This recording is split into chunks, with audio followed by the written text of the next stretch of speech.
தினம்தோறும் விளக்கேற்ற நல்ல எண்ணெய் இதயம் நல்லெண்ணெய்.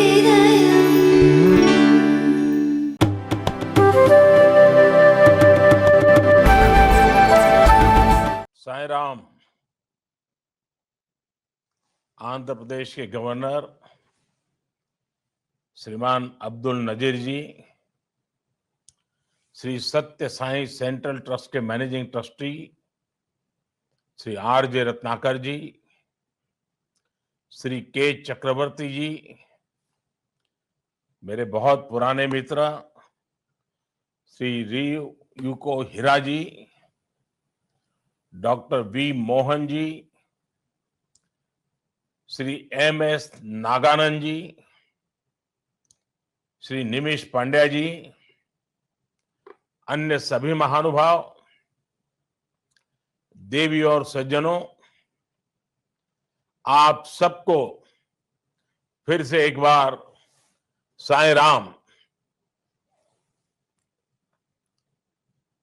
मुझे अनेक बार पुट्टपर्थी आने का सौभाग्य मिला है।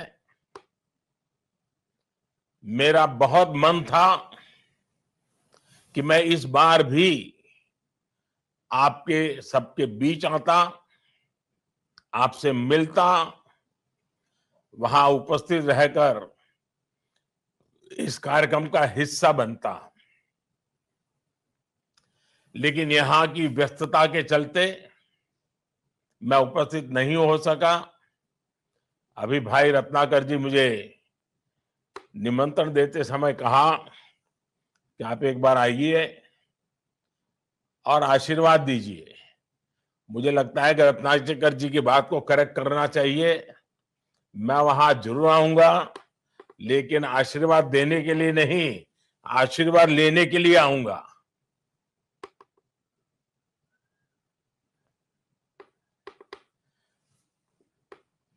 टेक्नोलॉजी के माध्यम से मैं आप सबके बीच ही हूं।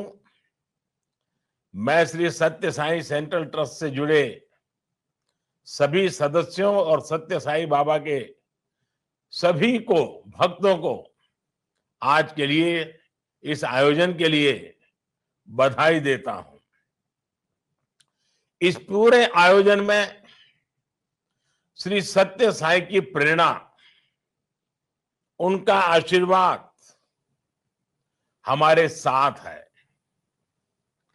मुझे खुशी है कि इस पवित्र अवसर पर श्री सत्य साई बाबा के मिशन का विस्तार हो रहा है। श्री हीरा ग्लोबल कन्वेंशन सेंटर के रूप में देश को एक प्रमुख विचार केंद्र मिल रहा है। मैंने इस कन्वेंशन सेंटर की तस्वीरें देखी हैं और अभी आपकी इस छोटी सी फिल्म में भी उसकी झलक देखने को मिली। इस सेंटर में आध्यात्मता की अनुभूति हो और आधुनिकता की आभा भी हो। इसमें सांस्कृतिक दिव्यता भी है और वैचारिक भव्यता भी है। ये सेंटर स्पिरिचुअल कॉन्फ्रेंस और एकेडमिक प्रोग्राम्स के लिए एक केंद्र बनेगा। यहां अलग अलग क्षेत्रों से जुड़े पूरी दुनिया के विद्वान और एक्सपर्ट्स इकट्ठा होंगे। मैं आशा करता हूं कि इस सेंटर से युवाओं को बहुत मदद मिलेगी। साथियों, कोई भी विचार सबसे प्रभावी तब होता है जब वो विचार आगे बढ़े, कर्म के स्वरूप में आगे बढ़े। थोथे वचन प्रभाव पैदा नहीं करते हैं जितना कि एक सत्कर्म पैदा करता है। आज कन्वेंशन सेंटर के लोकार्पण के साथ ही यहां श्री सत्य साई ग्लोबल काउंसिल की लीडर्स कॉन्फ्रेंस भी शुरू हो रही है। इस कॉन्फ्रेंस में देश और दुनिया के कई देशों के डेलीगेट्स यहां पर उपस्थित है। खासकर आपने इस आयोजन के लिए जो थीम चुनी है, प्रैक्टिस एंड इंस्पायर, ये थीम प्रभावी भी है और प्रासंगिक भी है। हमारे यहां कहा भी जाता है, यत यत आचरति श्रेष्ठ तत् तत् एव इतरः जनः, अर्थात श्रेष्ठ लोग जैसा जैसा आचरण करते हैं, समाज वैसा ही अनुसरण करता है। इसलिए हमारा आचरण ही दूसरों के लिए सबसे बड़ी प्रेरणा होती है। सत्य साई बाबा का जीवन अपने आप में इसका जीवंत उदाहरण है। आज भारत भी कर्तव्यों को पहली प्राथमिकता बनाकर आगे बढ़ रहा है। आजादी के 100 वर्ष के लक्ष्य की ओर आगे बढ़ते हुए हमने हमारे अमृतकाल को कर्तव्य काल का नाम दिया है। हमारे इन कर्तव्यों में आध्यात्मिक मूल्यों का मार्गदर्शन भी है और भविष्य के संकल्प भी हैं। इसमें विकास भी है और विरासत भी है। आज एक और देश में आध्यात्मिक केंद्रों का पुनरुद्धार हो रहा है, तो साथ ही भारत इकोनॉमी और टेक्नोलॉजी में भी लीड कर रहा है। आज भारत दुनिया की टॉप 5 इकोनॉमी में शामिल हो चुका है। आज भारत में दुनिया का तीसरा सबसे बड़ा स्टार्टअप इकोसिस्टम है। डिजिटल टेक्नोलॉजी और 5G जैसे क्षेत्रों में हम बड़े बड़े देशों का मुकाबला कर रहे हैं।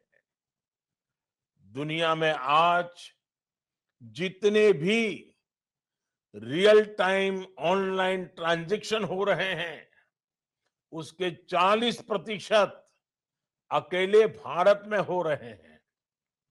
और मैं तो आज रत्नाकर जी से आग्रह करूंगा और सभी हमारे साईं भक्तों से भी आग्रह करूंगा, क्या ये हमारा नया बना हुआ जिला जो साईं बाबा के नाम से जुड़ा हुआ है, ये पूरा पुट्टपर्ती जिला, क्या आप इसको 100% डिजिटल बना सकते हैं? हर ट्रांजैक्शन डिजिटल हो। आप देखिए दुनिया में इस जिले की अलग ही पहचान बन जाएगी। और बाबा के आशीर्वाद से रत्नाकर जी जैसे मेरे मित्र अगर इस कर्तव्य को अपना जिम्मा बना दे, तो हो सकता है कि बाबा के अगले जन्मदिन तक पूरे जिलों को डिजिटल बना सकते हैं, जहां कोई एक कैश रुपये की आवश्यकता नहीं होगी, और ये कर सकते हैं। साथियों, समाज के हर वर्ग की भागीदारी से आज परिवर्तन आ रहा है। इसलिए ग्लोबल काउंसिल जैसे आयोजन भारत के बारे में जानने का और बाकी विश्व को इससे जोड़ने का एक प्रभावी जरिया है। साथियों, संतों को हमारे यहां अक्सर बहते जल की तरह बताया जाता है, क्योंकि संत न कभी विचार से रुकते हैं, न कभी व्यवहार से थमते हैं। अनवरत प्रवाह और अनवरत प्रयास ही संतों का जीवन होता है। एक सामान्य भारतीय के लिए ये मायने नहीं रखता कि इन संतों का जन्मस्थान क्या है। उसके लिए कोई भी सच्चा संत उसका अपना होता है, उसकी आस्था और संस्कृति का प्रतिनिधि होता है। इसलिए हमारे संतों ने हजारों वर्षों से एक भारत श्रेष्ठ भारत की भावना का पोषण किया है। सत्य साईं बाबा भी आंध्र प्रदेश के पुट्टपर्ती में जन्मे, लेकिन उनके मानने वाले, उनके चाहने वाले दुनिया के हर कोने में हैं। आज देश के हर क्षेत्र में सत्य साईं से जुड़े स्थान और आश्रम भी है।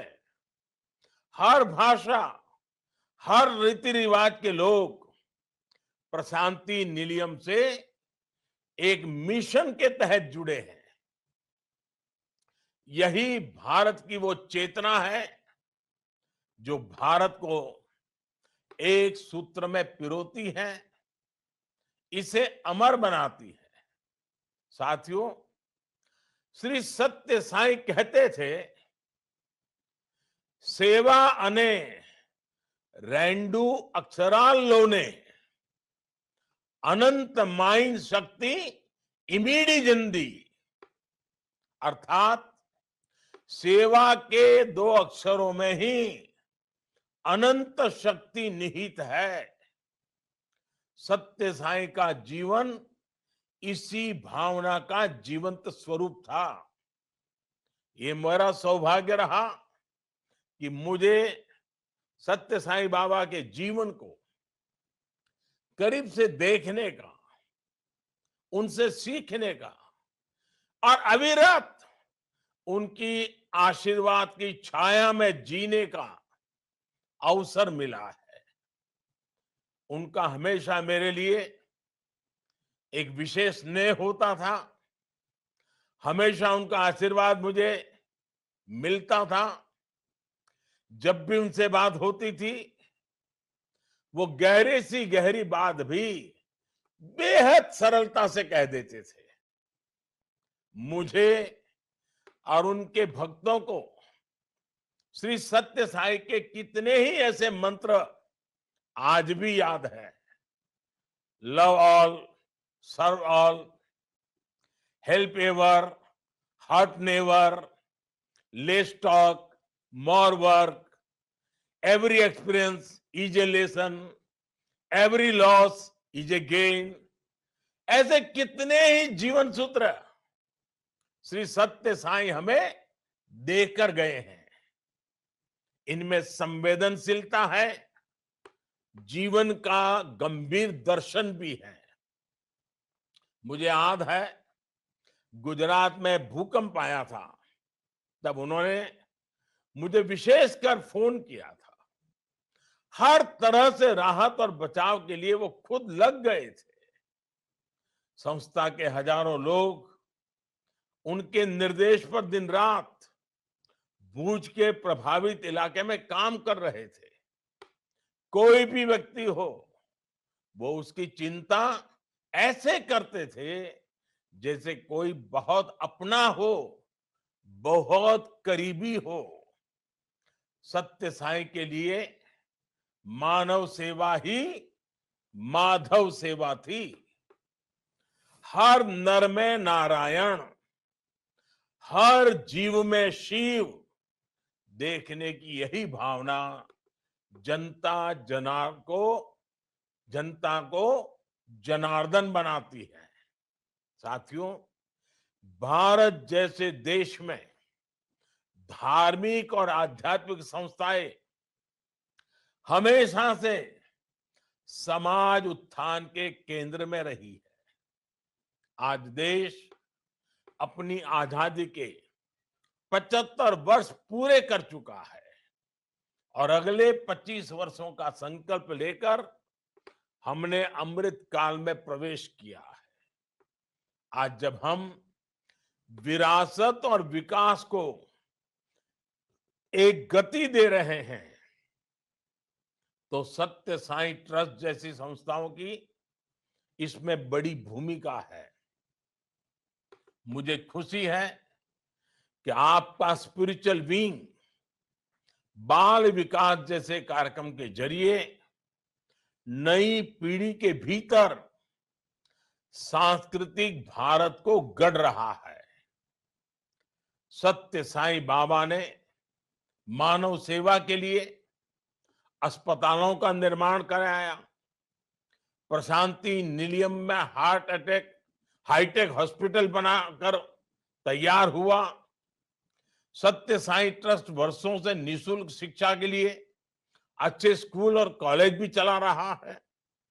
राष्ट्र निर्माण में, समाज के सशक्तिकरण में आपकी संस्था के प्रयास बहुत प्रशंसनीय हैं। देश ने जो इनिशिएटिव्स लिए हैं, सत्य साईं से जुड़ी संस्थाएं उस दिशा में भी समर्पित समर्पित भाव से काम कर रही हैं। देश आज जल जीवन मिशन के इसके तहत हर गांव को साफ पानी की सप्लाई से जोड़ रहा है। सत्य साईं सेंट्रल ट्रस्ट भी दूर दराज के गांवों में निशुल्क पानी पहुंचाकर इस मानवीय कार्य में भागीदार बन रहा है। साथियों, 21वीं सदी की चुनौतियों को देखते हुए पूरे विश्व के सामने क्लाइमेट चेंज भी एक बड़ी समस्या है। भारत ने ग्लोबल प्लेटफॉर्म पर मिशन लाइफ जैसे इनिशिएटिव लिए हैं। विश्व भारत के नेतृत्व में भरोसा कर रहा है। आप सब जानते हैं, इस साल G20 जैसे महत्वपूर्ण ग्रुप की अध्यक्षता भी भारत के पास में है। यह आयोजन भी इस बार one earth, one family, one future ऐसी भारत की मूलभूत चिंतन की थीम पर आधारित है। विश्व आज भारत के इस विजन से प्रभावित भी हो रहा है और दुनिया में भारत के प्रति आकर्षण भी बढ़ रहा है। आपने देखा है, पिछले महीने 21 जून को इंटरनेशनल योगा डे पर किस तरह यूनाइटेड नेशंस के हेडक्वार्टर पर वर्ल्ड रिकॉर्ड बनाया गया। दुनिया के सबसे ज्यादा देशों के प्रतिनिधि एक ही समय पर एक ही जगह योग के लिए जुटे। योग आज पूरे विश्व में लोगों के जीवन का हिस्सा बन रहा है। आज लोग आयुर्वेद को अपना रहे हैं। भारत की सस्टेनेबल लाइफस्टाइल से सीखने की बात कर रहे हैं। हमारी संस्कृति, हमारी विरासत, हमारा अतीत, हमारी धरोहर, इनके प्रति जिज्ञासा भी लगातार बढ़ती जा रही है। और जिज्ञासा ही नहीं, आस्था भी बढ़ रही है। बीते कुछ वर्षों में दुनिया के अलग अलग देशों से कितनी ऐसी मूर्तियां भारत आई हैं, जो मूर्तियां 100 साल पहले, 50 साल पहले हमारे देश से चोरी होकर के बाहर चली गई थी। भारत के इस प्रयासों के पीछे, इस लीडरशिप के पीछे हमारी सांस्कृतिक सोच ही हमारी सबसे बड़ी ताकत है। इसलिए ऐसी सभी प्रयासों में सत्य साईं ट्रस्ट जैसे सांस्कृतिक और आध्यात्मिक संस्थानों की एक बड़ी भूमिका है। आपने अगले 2 वर्षों में प्रेम तरु के नाम से 1 करोड़ पेड़ लगाने का संकल्प लिया है। मैं चाहूंगा कि वृक्षारोपण हो, और मैं तो चाहूंगा, जब मेरे मित्र भाई हीरा जी यहां बैठे हैं, तो जापान की जो छोटे छोटे फॉरेस्ट बनाने की टेक्निक है, मियावाकी, मैं चाहूंगा कि उसका उपयोग हमारे यहाँ ट्रस्ट के लोग करें और हम सिर्फ पेड़ नहीं, अलग अलग जगह पे छोटे छोटे छोटे फॉरेस्ट बनाने का एक नमूना देश के सामने पेश करें तो बहुत बड़ी मात्रा में, क्योंकि उसमें एक दूसरे को जिंदा रखने की ताकत होती है। पौधे को जिंदा रखने की ताकत दूसरे पौधे में होती है। मैं समझता हूं कि इस का अध्ययन हीरा जी तो यहाँ है और मैं बड़े हक से हीरा जी को कोई भी काम बता सकता हूँ और इसलिए मैंने आज हीरा जी को भी बता दिया। देखिए, प्लास्टिक फ्री इंडिया का संकल्प हो, आप इसके साथ ज्यादा से ज्यादा लोगों को जोड़ें। सोलर एनर्जी, क्लीन एनर्जी के विकल्पों के लिए भी लोगों को प्रेरित करने की जरूरत है। मुझे बताया गया है और अभी छोटी सी आपकी वीडियो में दिखाया गया, सत्य साई सेंट्रल ट्रस्ट आंध्र के करीब 40 लाख स्टूडेंट्स को श्री अन्न रागी जवा से बना भोजन दे रहा है। ये भी एक बहुत सराहनीय पहल है। इस तरह के इनिशिएटिव से दूसरे राज्यों को भी जोड़ा जाए तो देश को इसका बड़ा लाभ मिलेगा। श्री अन्न में स्वास्थ्य भी है और संभावनाएं भी है। हमारे ऐसे सभी प्रयास वैश्विक स्तर पर भारत के सामर्थ्य को बढ़ाएंगे, भारत की पहचान को मजबूती देंगे। साथियों, सत्य साईं का आशीर्वाद हम सभी के साथ है। इसी शक्ति से हम विकसित भारत का निर्माण करेंगे और पूरे विश्व की सेवा के संकल्प को पूरा करेंगे। मैं फिर एक बार रूबरू नहीं आ पाया हूं, लेकिन भविष्य में जरूर आऊंगा। आप सबके बीच पुराने दिनों को याद करते हुए बड़े गौरव पल बिताऊंगा। हीरा जी तो बीच बीच में मिलते रहते हैं, लेकिन मैं आज विश्वास देता हूं कि आज भले मैं नहीं आ पाया, लेकिन आगे जरूर आऊंगा और इसी विश्वास के साथ आप सभी को एक बार हृदय से बहुत बहुत शुभकामनाएं देता हूं। आप सबका बहुत बहुत धन्यवाद करता हूं। साईं राम।